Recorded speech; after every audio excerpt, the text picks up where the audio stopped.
अगर कल तुमने नीट के एग्जाम में ये गलतियां कर दी तो तुम पूरे साल रिग्रेट करने वाले हो। Hello everyone, my name is Harry, a second year MBBS student at government medical college.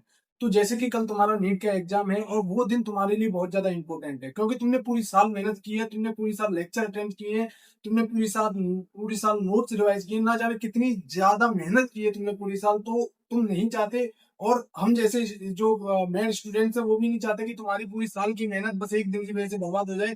तो मैं तुम्हें कुछ टिप्स देने वाला हूँ जिससे मतलब कि तुम अपने कॉन्फिडेंस को बूस्ट कर सकते हो और अपने एग्जाम को बहुत ज्यादा अच्छा करके आ सकते हो। सबसे पहली बात, कल तुम्हारा नीट का एग्जाम है तो कल से पहले आज की रात में पूरे अच्छे से स्लीप लेनी है। 7 से 8 घंटे की पूरी स्लीप लेनी है और मॉर्निंग में तुम्हें उठना है। उठने के बाद तुम्हें अपने जितने भी फॉर्मूला शीट तुमने तैयार किए हैं, जितने भी सॉफ्टवेयर तुमने तैयार किए हैं, उनको एक बार अच्छे से रिवाइज करके चले जाना है। ठीक है, उनको अच्छे से रिवाइज कर लोगे तो चीजें आसानी से रिकॉल हो जाएंगी। और सबसे मेन चीज, तुम्हें एग्जाम सेंटर पे टाइम से पहले पहुंच जाना है, क्योंकि अगर तुम टाइम से पहले एग्जाम सेंटर पे नहीं पहुंचे तो चीजें बहुत ज्यादा पैनिक हो जाएंगी और पैनिक के चक्कर में पूरा एग्जाम खराब हो जाएगा और पूरे साल की मेहनत बर्बाद हो जाएगी। तो प्लीज इन चीजों को तुम ध्यान में रखते रहना और जो मैं बता रहा हूँ उन चीजों को अच्छे से फॉलो कर लेना। ठीक है, और सबसे दूसरी चीज, जब तुम्हारे पास पेपर आ जाए तो पेपर को पहले 2-3 मिनट तुम अच्छे से उसको मतलब कि एनालाइज कर लेना कि पेपर इजी है, हार्ड है कि मॉडरेट है। अगर इजी लेवल का पेपर होगा तो तुम्हारा कॉन्फिडेंस बूस्ट हो जाएगा और तुम पेपर को आसानी से अटेंड कर लोगे और अच्छा स्कोर कर लोगे। अगर पेपर मॉडरेट और मतलब हार्ड है तो तुम्हें मतलब कि टाइम को उस हिसाब से मैनेज करके चलना है। ठीक है, क्योंकि मैनेज करके चलोगे, अगर तुमने मैनेज करके नहीं चले तो बहुत ज्यादा दिक्कत हो सकती है, पेपर छूट जाएगा और पेपर छूटने की वजह से जो तुम्हें आता भी था वो भी रह जाएगा और फिर बाद में बहुत ज्यादा रिग्रेट होने वाला है। तो ये चीजें नहीं करनी है। ठीक है, उसके बाद तुम्हें सब्जेक्ट वाइज मैं तुम्हें बताता हूँ कि तुमको पेपर को कैसे फॉलो करना है। सबसे पहली चीज, तुम पहले स्टार्ट करोगे बायोलॉजी से, क्योंकि मैं अपने नीट के टाइम पे मैं भी यही चीजें करता था कि मैं सबसे पहले बायोलॉजी करता था, उसके बाद केमिस्ट्री करता था, उसको फिर बाद फिजिक्स करता था। ये चीजें मैं क्यों बोल रहा हूँ, क्योंकि अगर तुम पहले बायोलॉजी करोगे, बायोलॉजी इजी होती है, आसानी से हो जाती है, तो तुम्हारा कॉन्फिडेंस बूस्ट हो जाता है। जब कॉन्फिडेंस बूस्ट होता है तो हमें पेपर करने में मजा आता है और आराम से सारा पेपर हो जाता है, क्योंकि पैनिक नहीं होता फिर। अगर पैनिक कर जाओगे तुम पेपर के बीच में, एंजाइटी या कुछ भी ऐसी चीज हो जाएगी तो बहुत ज्यादा दिक्कत हो जाएगी। तो सबसे पहले बायोलॉजी अटेंड करनी है। बायोलॉजी के लिए तुम्हें मुश्किल से मुश्किल 40 से 45 मिनट लगाने हैं। ठीक है, उसके बाद तुम्हें केमिस्ट्री करनी है, केमिस्ट्री को भी तुम्हें 45 मिनट में करना है। उसके बाद फिजिक्स फिजिक्स को तुम्हें 60 मिनट में करना है। ठीक है, उसके बाद जो भी टाइम बचेगा उसमें तुम्हें अपनी ओमार फिलिंग करनी है। और सबसे इंपॉर्टेंट बात, जब तुम ओमार फिलिंग करोगे, शुरुआत में जब तुम ओमार फिलिंग करोगे तो उसको अच्छे से फिलिंग करना है, अपनी जो भी डिटेल्स डालोगे, क्योंकि उसमें गलती नहीं करनी है। अगर तुमने उसमें गलती कर दी तो तुम्हारा टाइम बहुत ज्यादा चला जाएगा, क्योंकि और वैसे भी एग्जाम के टाइम बीच में साइन करने के लिए, ये करने के लिए, वो करने के लिए बहुत ज्यादा टाइम वेस्ट हो जाता है। तो पहले ही राउंड में तुम्हें सब कुछ अच्छे से फिलिंग करना है, कोई भी गलती नहीं करनी है। ये बात याद रख लेना, कोई भी गलती नहीं करनी है, क्योंकि ये चीजें ऐसी होती हैं जिसमें हम कुछ नहीं कर सकते। हमने मेहनत भी की होगी और सब कुछ किया होगा, लेकिन अगर ये गलती होगी तो फिर इसका कोई इलाज भी नहीं है। ये तो बहुत ज्यादा बड़ी गलती है। ठीक है, क्योंकि हमने पूरी साल मेहनत करी है, ना जाने कितने दिन कितनी रात हमने एक दिन रात एक किया है, उसके बाद भी ये सारी चीजें हो जाती है, तो ये तो बहुत बड़ी गलती है। तो ये चीजें नहीं करनी।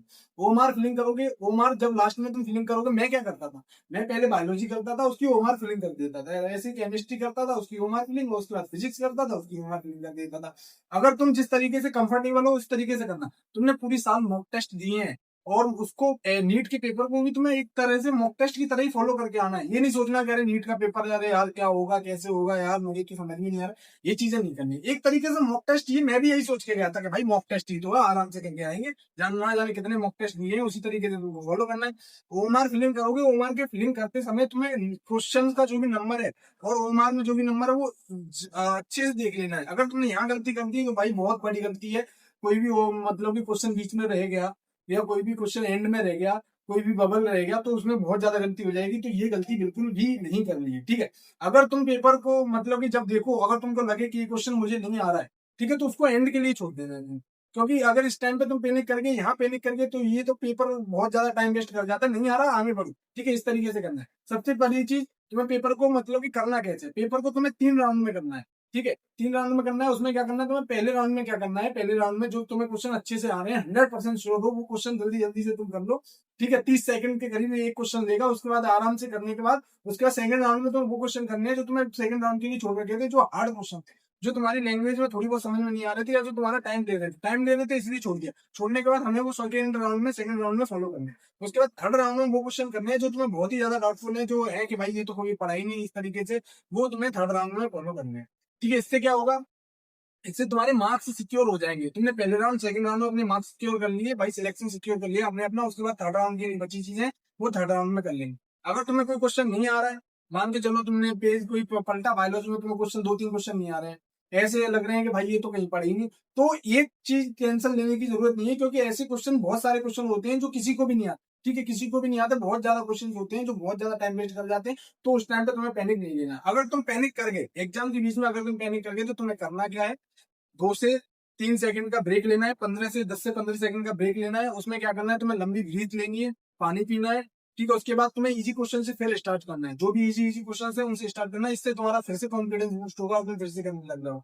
मैं तुम्हें हर बार यही चीज क्यों कह रहा हूँ कि एग्जाम के बीच में पैनिक नहीं करना है, क्योंकि होता है, ये चीजें होती हैं, पैनिक होता है एग्जाम के बीच में, मैंने खुद ही ये चीज देखी है। तो उस चीज को नहीं करना है।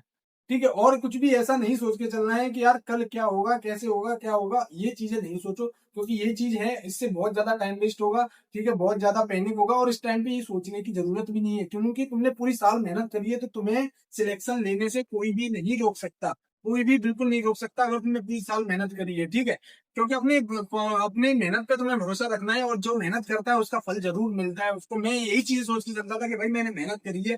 ठीक है, पेपर हार्ड आएगा सबके लिए, आएगा इजी आएगा सबके लिए आएगा, तो ये सोचने की जरूरत नहीं है। अगर तुम्हें ये चीजें सोचनी है कि भाई क्या होगा कैसे, ये आके सोच लेना, तुम पेपर दे के आओ, उसके बाद तुम बिल्कुल फ्री हो। तुम्हें जो करना है, जैसे करना है, जिससे कंपेयर करना है, वो सब चीज कर लेना, लेकिन अभी ये करने की जरूरत नहीं है। क्योंकि अगर तुमने इस टाइम पे ऐसी चीजें करनी, तो ये तुम्हारा बहुत ज्यादा टाइम वेस्ट कर देगा। तो प्लीज ये चीज नहीं करनी है। और सबसे बड़ी बात, नेगेटिव मार्किंग का तुम्हें बहुत ज्यादा ध्यान रखना है। अगर तुमने नेगेटिव कर दिए, तो नेगेटिव की वजह से तुम्हारा पेपर बहुत ज्यादा खराब हो जाएगा, और तुम्हारे सिलेक्शन के चांसेस बहुत ज्यादा घट जाएंगे। जो 2 क्वेश्चन तुम्हें आ रहे हैं, बस वही अटेम्प्ट करने हैं, लास्ट के लिए छोड़ना है। जब तुम्हारा पेपर 80 से 90% हो जाए, उसके बाद तुम्हारे लिए टाइम है, उस टाइम पे तुम मतलब कि कर सकते हो। 1-2 क्वेश्चन ऐसे कर सकते हो जिसमें तुम्हें डाउट है कि भाई इसके 2 क्वेश्चन हो सकते हैं, 2 ऑप्शन हो सकते हैं, तो उसमें तुम एलिमिनेशन मेथड के थ्रू चीजें कर सकते हो कि भाई इसके 2 ऑप्शन है, इसमें मुझे लग रहा है कि ये 3 तो हो नहीं सकते, यही हो सकता है। तो उसमें तुम बहुत थोड़ा बहुत चांसेस होते हैं कि कर सकते हो। बायोलॉजी में हो गया। और सबसे बड़ी चीज, बायोलॉजी के लिए तुम डायग्राम्स देख के चले जाना, टेबल्स देख के चले जाना, और एग्जांपल्स देख के चले जाना, ईयर्स देख के चले जाना, इंपोर्टेंट जो भी लाइन है वो सारी करके चले जाना। ठीक है, उसके बाद तुम्हारी केमिस्ट्री बची। केमिस्ट्री में भी तुम मतलब कि इनऑर्गेनिक के जो भी शॉर्ट नोट्स बनाए थे, फिजिकल के जो भी शॉर्ट नोट्स बनाए थे, ऑर्गेनिक के उनको रिवाइज कर ले जाना। फिजिक्स में फॉर्मूला तैयार करके चले जाना, क्योंकि बहुत सारे क्वेश्चन ऐसे होते हैं, 20 से 25 क्वेश्चन जो फॉर्मूला बेस ही आते हैं। ठीक है, बाकी तुम्हें कोई भी पैनिक नहीं लेना है, मैं लास्ट तक यही बोलता रहूंगा, पैनिक नहीं लेना है। अच्छे से एग्जाम देके आना है, और तुमने मेहनत करी, उसका फल तुम्हें जरूर मिलेगा। और गलतियां नहीं करनी है, एग्जाम सेंटर पर टाइम से पहुंच जाना है।